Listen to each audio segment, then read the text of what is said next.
मैं बचपन से ट्रिब्यून का पाठक हूँ, रीडर हूँ और फ़ैन भी हूँ। और फ़ैन इसलिए बोलता हूँ क्योंकि मैं जब इंग्लैंड में अपनी फॉर्मल एजुकेशन कर रहा था, अपनी कॉलेज की एजुकेशन कर रहा था, तो चंडीगढ़ से और अपने रीजन से जो कनेक्ट था, वो ट्रिब्यून के नाते होता था। So this is the first newspaper we read in the morning. कि आपने अपनी छवि को बहुत ही बेदाग बना कर रखा है। तो मैं आपको अगर एक प्रमाण पत्र देना चाहूँ तो मैं इंग्लिश में ही बोल देता हूँ। तो क्या आप उस प्रमाण पत्र को, उस सर्टिफिकेट को एक्सेप्ट करेंगे? मेरा जो प्रश्न रूपी प्रमाण पत्र है वो ये है that you are one of the most non controversial young personality in politics from a political family which had once upon a time remained most controversial unfortunate. Sir I think मैं इसका जवाब सिंपली ऐसे दूंगा sir कि ना controversy में जाना intentional था, ना कंट्रोवर्सी से दूर रहना इंटेंशनल है। ये दोनों चीज़ें मैं मानता हूँ परिस्थितियों के ऊपर होती हैं। मैं मानता हूँ सर कि controversy surrounds people who look for it. I have been in media, मैं खुद मीडिया में 18 साल काम किया है, मीडिया को समझता हूँ, इसी में पला बड़ा हुआ हूँ एक तरीके से। तो ये ज़रूर कहूँगा कि I don't look for controversy. बिल्कुल सर, बहुत बहुत रिस्पेक्ट के साथ स्वीकार। It is a big badge of honour.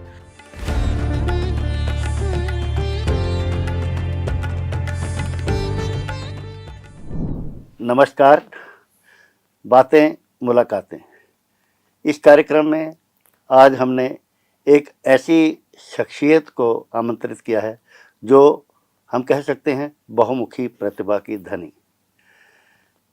चाहे वो सियासत की बात हो, चाहे वो समाज में किसी जाति विशेष की बात हो, या बात हो मीडिया की, हर क्षेत्र में कुछ कीर्तिमान स्थापित किए हैं। ये कीर्तिमान शब्द कहने से ही मैं आपका परिचय उनसे करवाता हूँ। मेरी मुराद है कार्तिकी जी से, मिस्टर कार्तिक शर्मा, जो सांसद हैं राज्यसभा में। तो कार्तिक जी, आपका बहुत बहुत धन्यवाद, स्वागत है। बहुत बहुत धन्यवाद मुझे अपने कार्यक्रम में बुलाने के लिए। कार्तिक जी, आपको बुलाने का मुख्य उद्देश्य इसलिए रहा कि हमने जो आपकी गतिविधियां देखी हैं राज्यसभा में, आपका हमने जो काम देखा है, जैसे आपने कम से कम नहीं तो 207 प्रश्न शायद आपने किए, उठाए। और आपकी जो हाजिरी है कि यंगस्टर होते हुए, आमतौर पे यंगस्टर लोग बहुत ज़्यादा परवाह नहीं करते जाने की, लेकिन आपकी हाजिरी जो है वहाँ पे उपस्थिति है वो 91 यानी कि 91% हाजिरी आपकी वहाँ पे रही है। और जहाँ तक सवालों की बात है, शायद विशेष मुद्दे कम से कम 25 ऐसे मुद्दे थे जिस बहस में आपने हिस्सा लिया है। और इसके साथ साथ आप मीडिया के एक बहुत बड़े ग्रुप के जो सर्वा हैं, और उस ग्रुप के साथ साथ आप राज्यसभा की कुछ ऐसी कमेटियों के भी मेंबर हैं जो मीडिया को प्रसारित करने का काम करने जा रही है। तो ऐसी आपकी जो क्वालिटीज़ हैं, ऐसी जो आपकी उपलब्धियां हैं, इसको लेकर हमने आपको यहाँ आमंत्रित किया है। बहुत बहुत धन्यवाद सर। तो सबसे पहला हम ये राजनीति से पहले मैं इसलिए बिना राजनीति की बात करना चाहता हूँ क्योंकि मेरी जो 30-40 दशक की मेरी जो पत्रकारिता है, उसमें हमने आपके जो पूर्वज हैं उनके साथ भी हमने काम किया है, उनको निकट से देखा है। आपके दादाश्री जो दोराहा से आए, केदारनाथ शर्मा, एक ऐसी शख्सियत जिन्होंने संघर्ष किया, चंडीगढ़ आकर अपना व्यवसाय स्थापित किया। इसके साथ साथ ही उन्होंने ब्राह्मण समाज के लिए बहुत बड़ा कार्य किया। अब इसको आप कोइंसिडेंस कह सकते हैं कि आपके दादा ससुर जी कह सकते हैं, वो भी ब्राह्मण समाज के प्रति बहुत ही उदार थे और ब्राह्मण समाज को उत्थान के लिए उन्होंने बहुत से काम किए हैं। मेरी मुराद है पंडित चिरंजी लाल जी से। तो इसके साथ ही मैं एक परिचय और साथ ही दे दूं, केदारनाथ जी के पुत्र सभी जानते हैं, विनोद शर्मा, जो मेंबर पार्लियामेंट रहे हैं, केंद्रीय मंत्री रहे हैं, और होटल व्यवसाय में उनका बहुत ही प्रमुख स्थान है। और इसके साथ ही दूसरा जो आपका परिचय है वो आपके जो ससुर हैं वो मिस्टर कुलदीप शर्मा हैं, जो बड़े प्रतिष्ठित पद पे, स्पीकर के पद पे रहे हैं।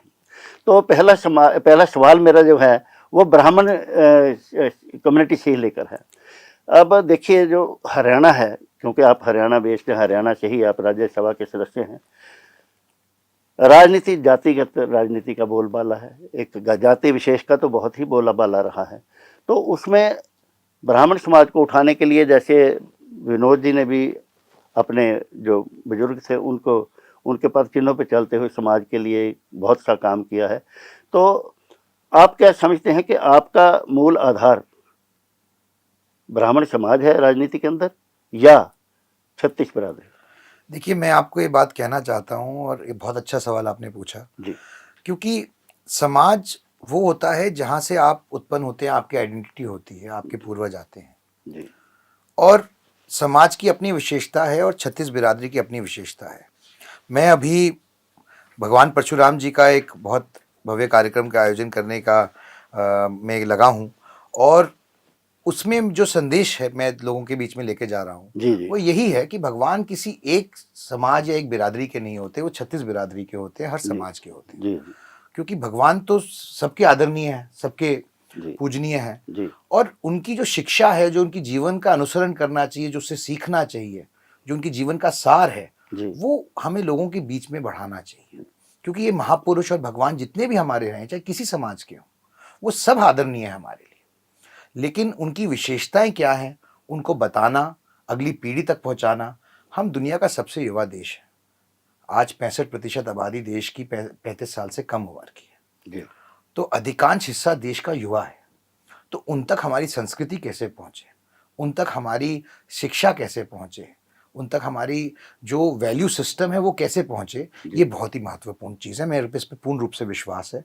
मैं टेक्नोलॉजी से भी प्रेरित हूँ और धर्म और संस्कृति से भी प्रेरित। नहीं, मेरा सवाल थोड़ा सा मैं फिर दोबारा से रिपीट करता हूँ। ये ठीक है, आस्था और आदर्श की बात जहाँ तक है वो बिल्कुल सही है कि ऐसे महापुरुषों के जो हैं चरित्र, उनको हमें आत्मसात करना चाहिए, उनके चरित्र को। लेकिन मेरा सवाल फिर सीधा सवाल है कि राजनीति में एक धर्म विशेष या एक जाति समुदाय विशेष को महत्व बहुत ज़्यादा मिला है पहले जी। तो क्या आप समझते हैं कि हरियाणा में ब्राह्मण समाज को राजनीति में उनका जो वांछित, जो उनका पर्याप्त जो हक है, जो उनका वो हित, वो हक उनको मिल रहे हैं या उनको मिलाने के लिए आप कुछ आगे देखिए, मैं मानता हूं और मैं इसमें अपने पिताजी से प्रेरणा लेता हूं, क्योंकि उन्होंने भी हमेशा समाज के प्रति और हक के प्रति उनके लिए लड़ाई लड़ने का काम किया। उन्होंने ईपीबीजी का मुद्दा उठाया, उसको पारित कराया, और धूली का विषय था और अन्य विषय थे। उनसे प्रेरणा लेते हुए मैंने भी अपना राजनीतिक जीवन शुरू किया है। और मैं समझता हूँ कि समाज के जो भी प्रबुद्ध विषय हैं उनको उठाने हमारा दायित्व बनता है, हमारी जिम्मेदारी बनती है, और मैंने यही किया है। पिछले 2.5 साल से जब से मैं सांसद और सार्वजनिक जीवन में आया हूँ, मैंने 2 भगवान परशुराम जी के महाकुंभ की कर चुका हूँ। पहले महाकुंभ में के अंदर मैंने 13 डिमांड माननीय मुख्यमंत्री श्री मनोहर लाल जी के सामने रखी थी, जिनमें से उन्होंने 11 मानने का काम किया वहीं उसी स्थल से, और उनको कार्यान्वित भी किया। पिछले साल भी जो हमने कार्यक्रम रखा था उनके भी कुछ मूल मुद्दे थे। उनमें से एक मुद्दा था जो ईपीबीजी के बच्चे जिनको तकनीकी कारणों से और त्रुटियों की वजह से उनको नियुक्ति नहीं हो पा रही थी, ऐसे लगभग 400 बच्चे थे, उनकी नियुक्ति कराने का काम किया था। तो जो भी विषय होते हैं समाज के, और समाज के अंदर जो वंचित होते हैं, जो गरीब होते हैं, खासकर विशेष तौर पर उनके लिए प्रयास करना, मैं मानता हूं कि वो एक दायित्व बनता है समाज होने के प्रति भी, और जो समाज से आप आते हो उनके प्रति भी। लेकिन साथ साथ मैं ये नहीं कहूँगा कि सिर्फ समाज तक ही राजनीति सीमित है। राजनीति छत्तीस बिरादरी तक जाती है। जो गरीब हैं उनका कोई जाति नहीं होती, उनका कोई समाज नहीं होता, वे गरीब होते हैं। तो गरीबों की चिंता करना जो भी सार्वजनिक जीवन में आया है हमारा दायित्व बनता है, हमारी जिम्मेदारी बनती है। क्योंकि वो पंक्ति में खड़े आखिरी व्यक्ति की चिंता करना, जो जिनके पास जो सक्षम नहीं है, सशक्त नहीं है, जिनके पास साधन संसाधनों की कमी है, उनको कैसे उठा के आगे समाज के अंदर लेके आना, ये भी हमारा दायित्व बनता है। ये मेरी सोच है। तो मैं अगर हम एक सेंटेंस में आपसे उत्तर चाहें, आप किसी जाति या समाज विशेष को लेकर वोट की राजनीति के पक्ष में हैं या नहीं? जी मैं नहीं हूँ, क्योंकि देखिए किसी एक समाज या एक जाति के साथ लेकर आप पूरे समाज को, छत्तीस बिरादरी को लेकर आगे नहीं बढ़ सकते हैं। जी। हाँ, लेकिन ब्राह्मण समाज ने हमेशा से छत्तीस बिरादरी को बांध के साथ लेके चलने का काम किया है, सबके साथ काम करने, मिलके काम करने का काम किया है, और मैं उसी व्यवस्था को आगे बढ़ाना चाहता हूँ। ओके, मेरा अगला सवाल ये है कार्तिक जी कि आपको भारतीय जनता पार्टी में आप भले नहीं हैं अभी, आप एक निर्दलीय सांसद हैं, भाजपा की सहयोग से आप निर्वाचित हुए, लेकिन आपके माता श्री शक्ति रानी जी कालका से भारतीय जनता पार्टी के विधायक हैं और आपको भारतीय जनता पार्टी की ओर से संगठनात्मक कार्यों में भी आपकी जिम्मेदारियां दी जाती हैं।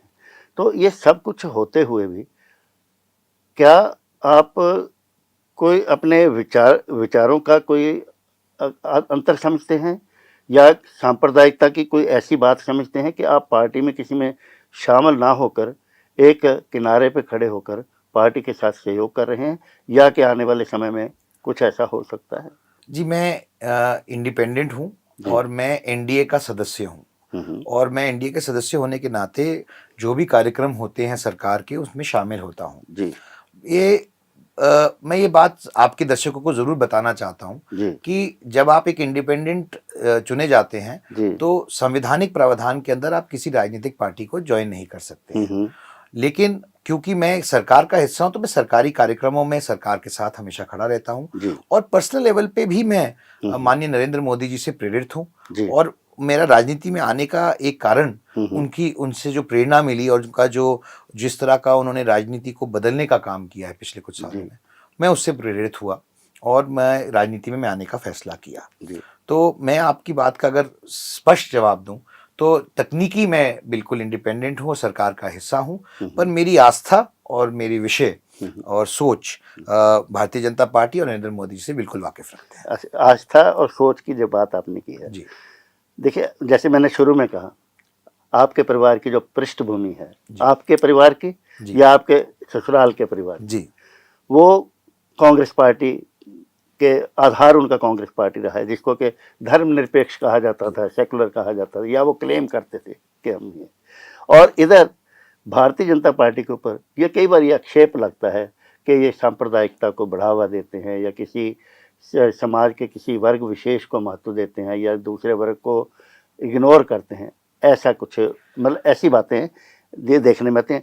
क्या आपको इन दोनों बातों में, इन दोनों विचारों में आप किस विचार की तरफ अपने आप? देखिए मैं मानता नहीं हूँ कि ये बात सही है जी। मैंने पिछले 2.5 साल में जब से मैं सार्वजनिक जीवन में और राजनीतिक जीवन में आया हूँ, मैंने बहुत क्लोज से काम किया है माननीय प्रधानमंत्री जी और सरकार के साथ जी। और मैं आपको बता सकता हूँ कि उनकी नीति वाकई सबको साथ लेके चलने की है जी। और उनकी कोई भी पॉलिसी जिनका मैंने बहुत क्लोजली अनुसरण किया है जी। वो कहीं भी किसी जाति विशेष, किसी धर्म विशेष के ऊपर केंद्रित नहीं है। ओके। अगर आप डायरेक्ट बेनिफिट ट्रांसफर की बात करें, या आप उज्ज्वला योजना की बात करें, या आप ड्रोन दीदी की बात करें, हाँ ये जरूर हो सकता है कि वो महिलाओं के प्रति ज्यादा संवेदनशील हैं जी। क्योंकि वो उनको एजेंट ऑफ चेंज मानते हैं जी। लेकिन किसी जाति या धार्मिक आधार पे कोई भी किसी तरीके का भेदभाव किसी के साथ किसी भी सरकारी नीति में किया जाता है, ये बात गलत है। मैं मानता हूं कि ये एक तरीके का एक नैरेटिव बिल्ड किया गया है ऑपोजिशन द्वारा, जो राजनीति में किया जाता है। और चाहे, क्योंकि कहते हैं ना प्रत्यक्ष को प्रमाण नहीं, जो प्रत्यक्ष तौर पे आपके सामने उसको प्रमाण की जरूरत नहीं है। हमारे पास 10 साल का कार्यकाल है, हमें उसका आकलन करना चाहिए। अगर उसके आकलन करने के बाद हमें लगता है कि पार्टी ने कोई भेदभाव किया है तो मैं आपकी बात से सहमत होता। बल्कि इन सारी चीजों को देखने के बाद, क्योंकि मैं खुद एक मीडिया व्यवसाय चलाता हूँ भी और चलाता था भी पहले, अब मैं कम देख पाता हूँ, और मेरे पास ये सारी जानकारी थी। जब मैंने हर चीज की पुष्टि की और मैं इस बात से कंप्लीटली संतुष्ट था, और मुझे इसमें कोई भी विरोधाभास इसलिए भी नहीं लगता है सर, क्योंकि ये एक मिथ्या है जो क्रिएट की गई है। जब आप प्रत्यक्ष तौर पे देखते हैं कि किस तरह की नीतियां इंप्लीमेंट हो रही हैं, अगर 650 करोड़ बैंक खाते खोले गए तो ये नहीं देखा गया कि किस समाज के हैं या किस धर्म से आते हैं। जी अगर किसी को डायरेक्ट बेनिफिट ट्रांसफर दिया गया 80 करोड़ लोगों को world's largest food security programme के तहत दिया गया, तो ये नहीं देखा गया कि वो किस धर्म से आते हैं, किस समाज से आते हैं या किस जाति से आते हैं। जी तो ये निरपक्षता हमें हर जगह देखने को मिली है और मैं इसमें पूर्ण रूप से विश्वास रखता हूँ। अब हम आपके जो पूर्वजों की पृष्ठभूमि की बात की हमने, कि दादा की, दादा ससुर की, अब हम आपके परिवार पर ही आकर सीमित होते हैं। एक परिवार, आपके पिताश्री हरियाणा जन चेतना पार्टी के सर्वे सर्वा, जी। वो पार्टी बिल्कुल अलग है। जी।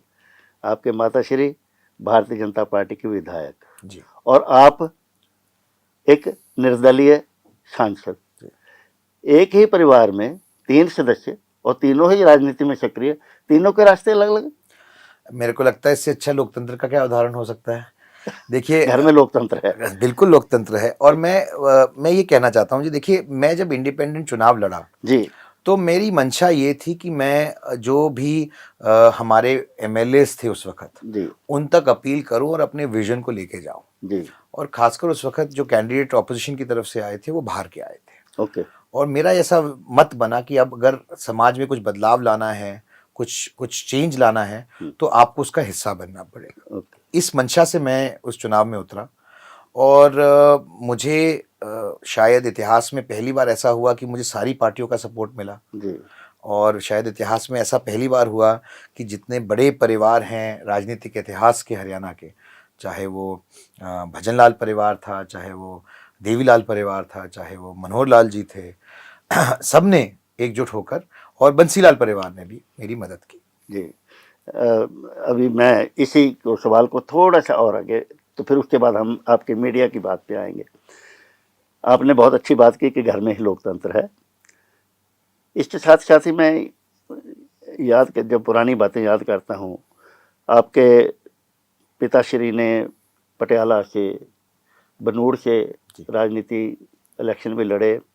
बनूड़ के बाद चंडीगढ़ का उनका बेस रहा है। आपके माताश्री का अम्बाला में भी बेस रहा है, कालका में भी बेस रहा है। मुख्य तौर पे अगर हम आज बात करें, चंडीगढ़, अम्बाला, कालका, क्योंकि पंजाब की राजनीति छोड़कर आपके पिताजी हरियाणा की राजनीति में आए थे। तो हम आने वाले वक्त में क्या समझें कि ये जो 3 सीटें हैं, इस पे विनोद शर्मा, या आपका समय जब पूरा हो जाएगा सांसद के रूप में, चंडीगढ़, अम्बाला से और कालका से, तो हम चाहेंगे, आपके माताश्री हैं, तो हम क्या भविष्य देखते हैं? देखिए, वैसे तो राज्यसभा सांसद पूरे प्रदेश के होते हैं, क्योंकि उनको चुनने के लिए आपको लगभग 30 विधायकों की वोट लगती है। लेकिन जो जिला और संसदीय क्षेत्र मैंने अडॉप्ट किया है, गोद लिया है, वो अम्बाला संसदीय क्षेत्र है जी, और उसके अंदर लगभग 9 विधानसभा हल्के आते हैं। जी जी, तीनों का आपने वर्णन किया और तीनों उसमें भी आते हैं। जी जी। तो ये क्षेत्र है जिसे मैं अपना घर कहता हूँ। यहाँ बड़ा हुआ हूँ, यहीं पढ़ा हूँ, यहीं मैंने अपने जीवन के सबसे अच्छे साल बिताए हैं और सीखने का मौका मिला है। जी तो ये इस पूरे क्षेत्र को मैं अपना घर मानता हूँ। जी। और ये कहूँगा कि जो भी परिस्थितियाँ आगे आएंगी उनका मैं उस वक्त ज़रूर सामना करूँगा। अभी सिर्फ एक ही लक्ष्य है कि अगर सार्वजनिक और राजनीतिक जीवन में आए हैं तो कुछ बदलाव कर सके, नहीं तो हमारा सार्वजनिक और राजनीतिक जीवन में आना व्यर्थ है। ठीक है, अब हम थोड़ा मीडिया की तरफ चलते हैं। जी। आपका जो व्यवसाय है मीडिया का, आपने बहुत ही उसको व्यापकता उसको दी है। जहाँ तक मेरा ध्यान पड़ता है कि कम से कम 17 ब्यूरो आपके होंगे, जिसमें कई स्टेट्स में, जिसमें हरियाणा न्यूज़ भी जी, हमारे लगभग 11 चैनल हैं, 11 3 पत्रिकाएं हैं। हाँ, और 3 संडे गार्डियन, डेली गार्डियन और आज समाज आपका प्रिंट का है जी। और जहाँ तक समझ में याद आ रहा है, 1200 पत्रकार भी जी जो आप सक्रिय हैं आपके चैनलों में। इतने व्यापक रूप में आप पत्रकारिता में हैं, आपके अंडर इतना स्टाफ काम कर रहा है, तो आज एक जो ये चर्चा चलती है कि गोदी मीडिया के रूप में या आज़ादी, जो अभिव्यक्ति की आज़ादी की हम बात करते हैं, तो आप क्या आंकते हैं आज के परिप्रेक्ष्य में, आज के परिवेश में पत्रकारिता किधर जा रही है?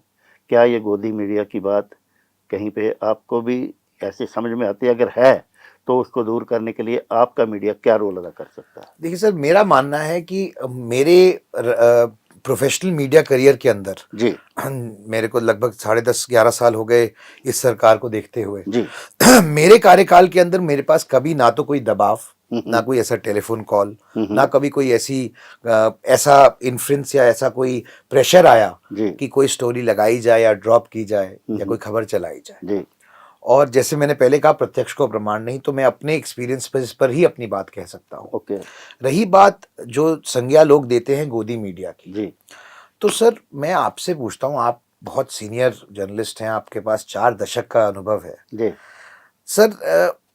जब अखबार में एक पर्टिकुलर साइड ली जाती है अखबार की, या एक पर्टिकुलर स्टैंड लिया जाता है, तो उसको तो ये नहीं कहा जाएगा कि वो एक पर्टिकुलर ओपिनियन है। जी और जो हमारे जर्नलिस्ट भी होते हैं वो भी समाज और सोसाइटी का हिस्सा होते हैं, उनका भी अपना ओपिनियन होता है, उनका भी अपना मत होता है, वो भी समाज का हिस्सा है। जैसे हम जुडिशरी में बहुत ऑफन बोलते हैं कि जजेस do not get influenced, but they are also part of society, वो भी समाज का हिस्सा होते हैं। उसी तरह पत्रकार भी समाज का हिस्सा होते हैं, उनका भी मत होता है, उनका भी मत होता है, उनकी भी आइडियोलॉजिकल इंक्लिनेशंस होती हैं। हुआ क्या है कि पिछले 10 साल में पूरे दुनिया में लोग अपनी आइडियोलॉजिकल इंक्लिनेशंस प्रोफाउंडली और ओपनली रखने लग गए हैं, और इंक्लूडिंग जर्नलिस्ट। तो ऐसा नहीं है कि जो लेफ्ट की बात करता है उसको कोई संज्ञा दी गई है, या अगर कोई राइट की बात करता है क्योंकि उनको अच्छा लगता है कि वो अच्छा काम कर रहे हैं तो उनको गोदी मीडिया बोला जाए जी। तो ये इस तरह का जो नैरेटिव बिल्ड किया गया है, मैं मानता हूं कि ये नैरेटिव एक पॉलिटिकल नैरेटिव सूट करने के लिए हुआ है। और हिस्ट्री का स्टूडेंट हूं, और जितना इतिहास मैंने पढ़ा है उसमें तो मुझे एक ही ऐसा हमारे लोकतंत्र के अंदर ऐसा पीरियड याद आता है जो इमरजेंसी का पीरियड था, जहां पर आपके मीडिया के फंडामेंटल राइट्स सस्पेंड हुए थे जी। लेकिन उसके बारे में इतनी चर्चा नहीं होती जितनी गोदी मीडिया के बारे में होती है जी। तो ये जो विरोधाभास है या सिलेक्टिव ये नैरेटिव है, इसके बारे में भी मीडिया के लोगों को कभी सोचना चाहिए जी। क्योंकि हमने यही देखा है कि मतलब जो मैं कहूँ वही सही, ना खाता ना बही, यानी कि जो मेरा स्टैंड है वही करेक्ट है, किसी और का ऑल्टरनेटिव ओपिनियन जो है उसको आप ब्रांड कर दीजिए कि वो गोदी मीडिया है। मेरा ओपिनियन सही है, दूसरे का ओपिनियन का ये मतलब है। तो लोकतंत्र में हर एक आदमी को आजादी है अपनी बात कहने की, और जो गोदी मीडिया नहीं है, क्या वो अपनी बात नहीं छाप पाते या अपनी बात नहीं चला पाते? ऐसा तो मेरी जानकारी में नहीं है, क्योंकि मैं आईटी कमेटी में भी बैठता हूँ, मैं मीडिया संस्थान भी चलाता हूँ। जिसने जो कहना है वो कहता है। अभिव्यक्ति की आज़ादी भारत में किसी तरीके से कॉम्प्रोमाइज़ नहीं हुई है, मैं ये बात मानने को तैयार नहीं हूँ। कार्तिक जी, अगला सवाल करने से पहले, क्योंकि आपने मेरे जो 4 दशक की पत्रकारिता की बात की है, मैं एक बात आपको दावे से कह सकता हूँ कि द ट्रिब्यून ट्रस्ट जो है, जो 150 साल होने जा रहे हैं इस ट्रस्ट को, ये बिना किसी मालिक के चल रहा है जी। और यहाँ पे कोई किसी की ओपिनियन या किसी पॉलिटिकल, बिल्कुल नॉन पॉलिटिकल है। और मैं अपनी बात करना चाहता हूँ, मुझे 40 साल के भीतर आज तक, मैं यहाँ संवाददाता रहा, उप संपादक रहा, मैं यहाँ पे असिस्टेंट एडिटर रहा, न्यूज़ एडिटर रहा, आज तक मुझे किसी ट्रस्टी ने या किसी एडिटर इन चीफ ने या किसी दूसरे ने ये नहीं कहा कि फ़लाँ खबर को इस तरह से कर दो या उस खबर को इस तरह से कर दो। मेरा ये सौभाग्य है कि मैं इस संस्थान में काम करता हूँ। एक मैं अपनी ये स्पष्टीकरण में देना चाहता था। मैं इसमें कुछ ऐड करना चाहूँगा जी। मैं आपके प्रोग्राम पे बात की तस्दीक करना चाहूँगा कि मैं बचपन से जी ट्रिब्यून का पाठक हूँ, रीडर हूँ और फ़ैन भी हूँ। और फ़ैन इसलिए बोलता हूँ क्योंकि मैं जब इंग्लैंड में अपनी फॉर्मल एजुकेशन कर रहा था, अपनी कॉलेज की एजुकेशन कर रहा था, तो चंडीगढ़ से और अपने रीजन से जो कनेक्ट था वो ट्रिब्यून के नाते होता था। तो वहाँ पर भी मैं इंटरनेट पे जाकर सबसे पहले ट्रिब्यून खोलता था अपनी इंफॉर्मेशन लेने के लिए। तो ट्रिब्यून हमारी ज़िंदगी का हिस्सा है, और मैं आपकी बात से बिल्कुल सहमत हूँ, and I could not agree more with you sir. So this is the first newspaper we read in the morning. एक सेंटेंस में एक संदेश मैं जानना चाहूँगा। जो मैंने बात की गोदिया मीडिया की या सांप्रदायिकता फैलाने की, कुछ तत्व हैं आज कि जब जैसे कोई पुलवामा हो गया या यहाँ पे कश्मीर श्रीनगर में या कहीं कुछ हो गया, तो वो चैनल कुछ समुदाय विशेष के नाम लेकर और इस तरह की बातें जी करते हैं। जी एक बात। दूसरा, आप मीडिया में एक बहुत बड़े पावर मीडिया में आप हैं, तो ये सब बातों का आप अपने अनुभव को लेकर, मीडिया का राजनीति का अनुभव लेकर पत्रकारों को क्या संदेश देना चाहेंगे या चैनल्स को क्या संदेश देना चाहेंगे? देखिए सर, मैं ये संदेश देना चाहूँगा कि हमारे पत्रकारों को भी, वो भी समाज का और सोसाइटी का हिस्सा हैं, और उनको भी, उनकी भी आइडियोलॉजी है और ओपिनियंस हैं, जी और उनकी आइडियोलॉजी और ओपिनियन उनकी बॉडी ऑफ वर्क में और काम में कहीं ना कहीं निकल के आएंगे। जी। स्वाभाविक सी बात है, ओके। और उसमें कोई गलत बात नहीं है। जी। जिसकी जो सोच है उनकी बॉडी ऑफ वर्क में जरूर आएगी सर। ओके। अगर हम कहें कि to separate the state from the church, जी। तो इस मामले में वो नहीं हो सकता, जी। क्योंकि एज अ ह्यूमन बीइंग हम इफेक्ट होते हैं जो हमारे आसपास की चीजें घटती हैं। जी। इसलिए मैंने जुडिशरी का एग्जांपल दिया ओके। कि ये जर्नलिस्ट के लिए भी वो भी एक ह्यूमन बीइंग है, उनका भी एक परिवार है, वो भी उसी पर और समाज में रहते हैं, वो भी उन चीज़ों से अफेक्ट होते हैं जिन चीज़ों से बाकी जनता अफेक्ट होती है। उनका भी एक अपना ओपिनियन है, और उनको भी राइट है अपना ओपिनियन वॉइस करने का, चाहे वो सहमत हो या असहमत हो। तो मेरा एक ही एडवाइस है कि जर्नलिस्ट को अपना ओपिनियन बोलना चाहिए बेबाकी से, और अपनी बात और अपना मत रखना चाहिए बेबाकी से, चाहे वो सरकार से सहमत हो असहमत हो, चाहे वो अपने संस्थान से सहमत हो, या फिर किसी भी मुद्दे से या किसी भी विषय से सहमत या असहमत हो। कि डेमोक्रेसी में के अंदर जो मीडिया को एक चौथा स्तंभ कहा जाता है, एक विशेष स्थान है, वो इसीलिए है। जी। अब हम आपका राज्यसभा के जो आपकी गतिविधियां उस पर आते हैं।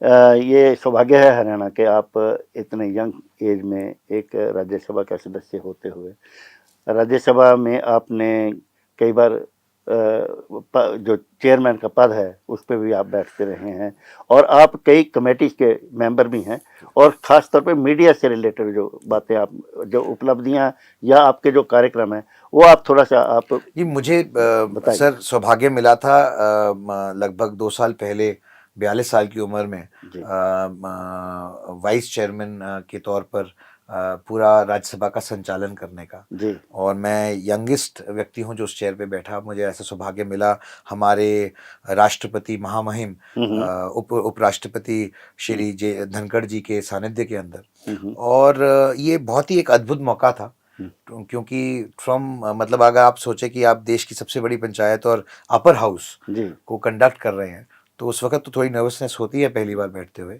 लेकिन मैं अपनी तैयारी करके गया था, और it was definitely an experience that I will always remember मेरे दिमाग में, और वो कहीं ना कहीं घर कर गया और हमेशा रहेगा। मैं सर आईटी कमेटी में हूँ, मैं बिजनेस एडवाइजरी कमेटी में हूँ, मैं फाइनेंस कमेटी में हूँ, मैं अनेकों कमेटियों में हूँ, लेकिन आईटी कमेटी में विशेष तौर पे मेरा ध्यान इसलिए है क्योंकि इसमें बहुत सारे लॉज और बहुत सारी चीज़ें हैं जो लोगों से सीधे संपर्क में आती हैं, जिसमें आईएनबी, आईटी एंड टेलीकॉम तीनों विभाग आ जाते हैं। और इसमें जो evolution of law and technology है, उसका आपको सीधे संपर्क देखने को मिलता है, और वो कैसे लोगों को अफेक्ट कर रहा है, चाहे वो ये जो बैंकिंग फ्रॉड्स और डिजिटल स्कैम्स होते हैं उसकी बात करूं, चाहे मैं जो लॉज हमारे डेटा को प्रोटेक्ट करेंगे उसकी बात करूं, चाहे मैं किसी और विषय की बात करूं।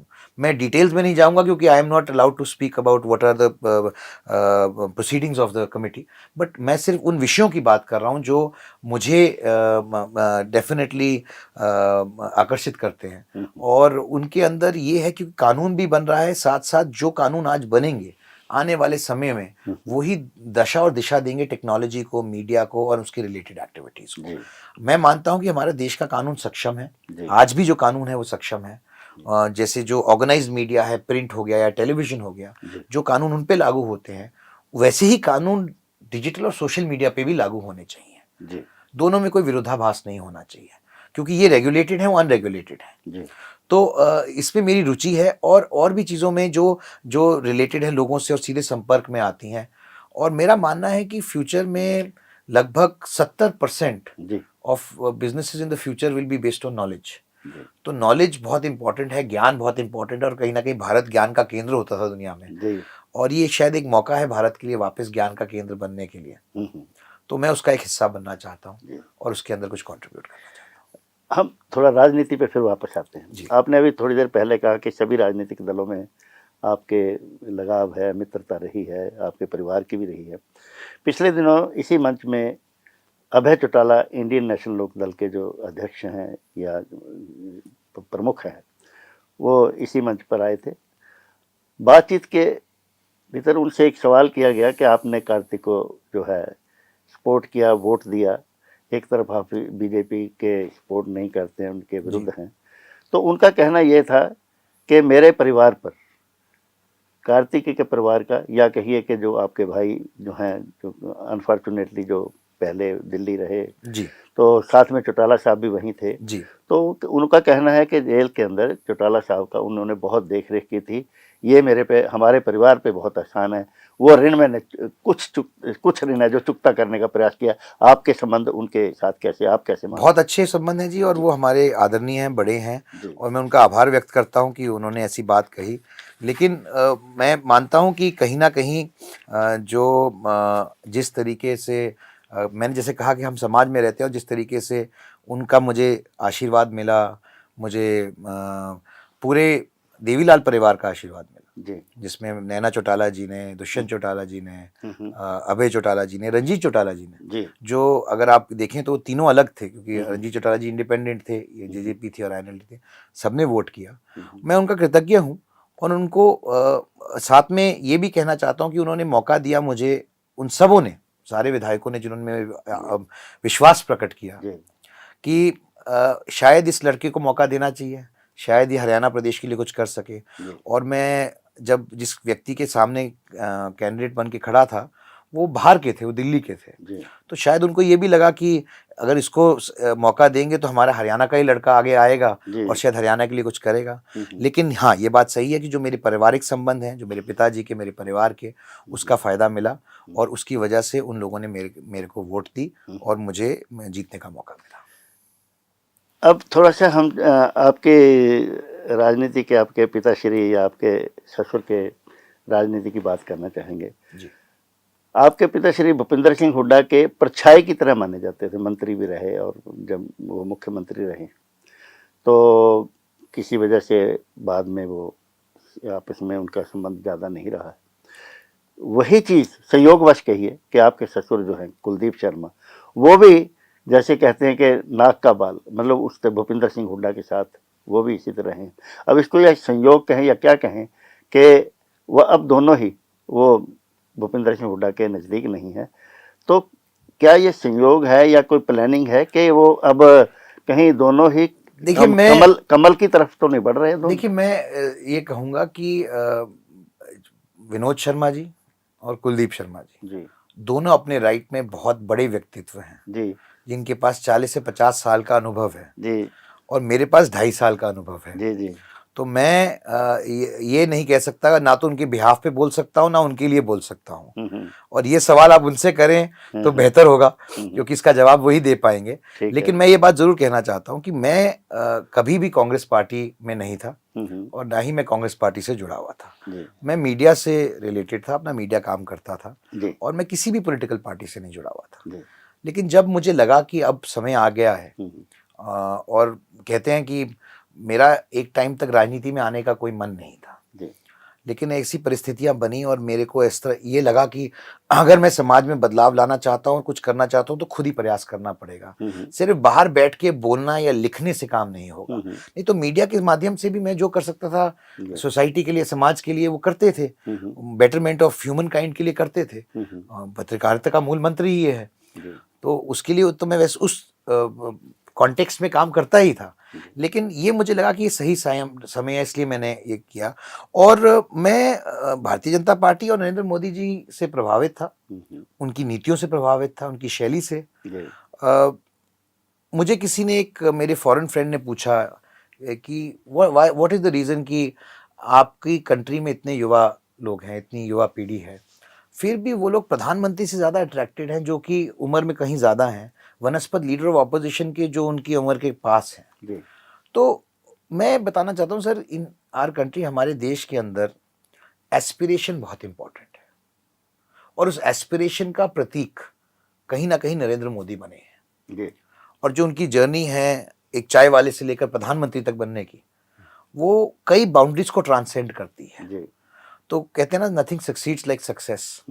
तो वही एक एस्पिरेशन है जो लोगों को आकर्षित करती है, और यूथ को भी करती है कि ये हाँ एक स्टोरी है, of being able to do, आप वो कर सकते हैं जो आप सोचते हैं, जी।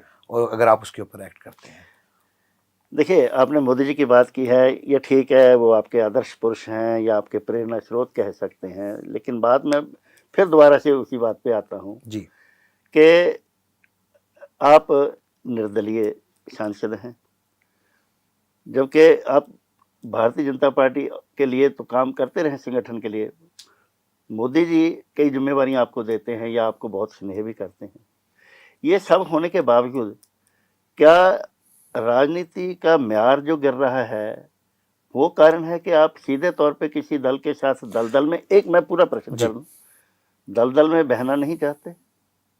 और क्या, अगर मैं आपके दादा के साथ ही बात जोड़ रहा हूं कि वो दोराहा से आए थे, क्या आप दोराहे पे खड़ा रहना चाहते हैं? जी, मैं किसी दोराहे पे नहीं खड़ा हूँ, जी मुझे किसी प्रकार का संशय नहीं है जी या मेरे मन में किसी तरीके की दुविधा नहीं है। जी। मैं पूरी तरीके से अपनी आस्था हाँ के हिसाब से चलता हूँ, जी और मुझे लगता है कि अगर कोई देश में अच्छा काम कर रहा है तो उसकी सराहना होनी चाहिए जी और उस रास्ते पे चलना चाहिए जी जो देश के लिए अच्छा है, जी। जो लोगों के लिए अच्छा है। और मैं क्योंकि इंडिपेंडेंट चुनाव लड़ा था, तो मैं किसी पॉलिटिकल पार्टी को ज्वाइन नहीं कर सकता। जी। देश का कानून ये कहता है, okay. That is a legal thing. तो I can not join any political party. लेकिन दिल से हैं?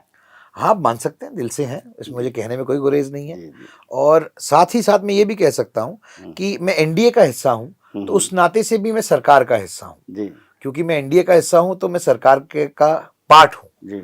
तो इसलिए मैं सरकार की नीतियों का भी समर्थन करता हूँ। अभी हाल ही में मैंने वक्फ बिल पे बोला, और बहुत सारे ऐसे विषयों पर, विमेंस रिजर्वेशन से लेकर अन्य विषयों पर मैंने सरकार का समर्थन किया है, क्योंकि मैं मानता हूँ कि ये मुद्दे देश के लिए इम्पोर्टेंट है।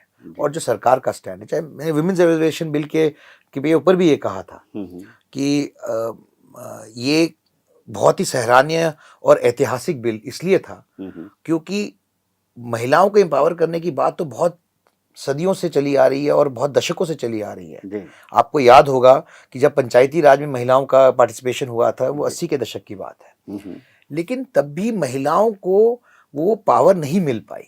वो सरपंच पति होता था या सरपंच प्रतिनिधि होता था। अगर आप चाहते हैं कि महिलाएं एजेंट्स ऑफ चेंज बने, और मैं मानता हूँ सोसाइटी में अगर चेंज लाना है तो महिलाओं के थ्रू ही आ सकता है, क्योंकि वो चेंज मेकर है, होम मेकर के साथ साथ, तो उनको एम्पावर करना बहुत जरूरी है। और मैं मानता हूं कि सिर्फ विमेंस रिजर्वेशन बिल नहीं, आप देखेंगे सरकार की आधी से ज्यादा नीतियां महिलाओं के ऊपर केंद्रित हैं, उनको सशक्त और सक्षम बनाने में लगी हुई हैं। अगर बैंक अकाउंट खोलने हैं तो उनके नाम पे खोलने हैं, अगर रजिस्ट्री होएगी तो उनके नाम को पे उनको 1% ऑफ मिलेगा। हर चीज में उनको फॉर्मल इकोनॉमी और व्यवस्था के अंदर लाने का प्रयास किया जा रहा है कि अगर महिलाएं सशक्त होंगी तो हमारे परिवार सशक्त होंगे। जैसे लोग इसको बहुत हल्के में लेते हैं, मैं मानता हूं मोदी सरकार की सबसे बड़ी उपलब्धि आज तक की स्वच्छ भारत, जहां हमने 12 करोड़ टॉयलेट बनाने की बात की और बनाए भी। जो लोग नकारात्मक हैं वो ये भी कह देते हैं कि टॉयलेट बना दिए, पानी नहीं आता। लेकिन आप महिलाओं की दुविधा समझिए सर, जो गांव देहात में रहती हैं, जिनको शौच करने के लिए खेत में जाना पड़ता था, वो सिर्फ अनहाइजीनिक नहीं था, वो डिग्निटी के साथ भी कॉम्प्रोमाइज था। और हमें आज़ादी के 70 साल बाद भी अभी भी एक नजरिए से, दृष्टिकोण से दुनिया में देखा जाता था सिर्फ हमारी ओपन डेफिकेशन की वजह से। तो ये एक बहुत ही महत्वपूर्ण विषय है जिनके ऊपर हमें ध्यान देना चाहिए था। अगर आपको याद हो तो गांधी जी भी इसके ऊपर बहुत ध्यान देते थे और उन्होंने भी इस पे बहुत लिखा है। तो ऐसी अनेकों चीजें हैं, एक नहीं अनेकों चीजें हैं। मैं काफी लंबी बात कर सकता हूं इस विषय पर, लेकिन मैं वाकई मानता हूं कि ये देश के लिए अच्छा था, और इसीलिए मैं अपना विश्वास मोदी जी पर, उनकी नीतियों में प्रकट करता हूं और सरकार में प्रकट करता हूं। अंतिम सवाल,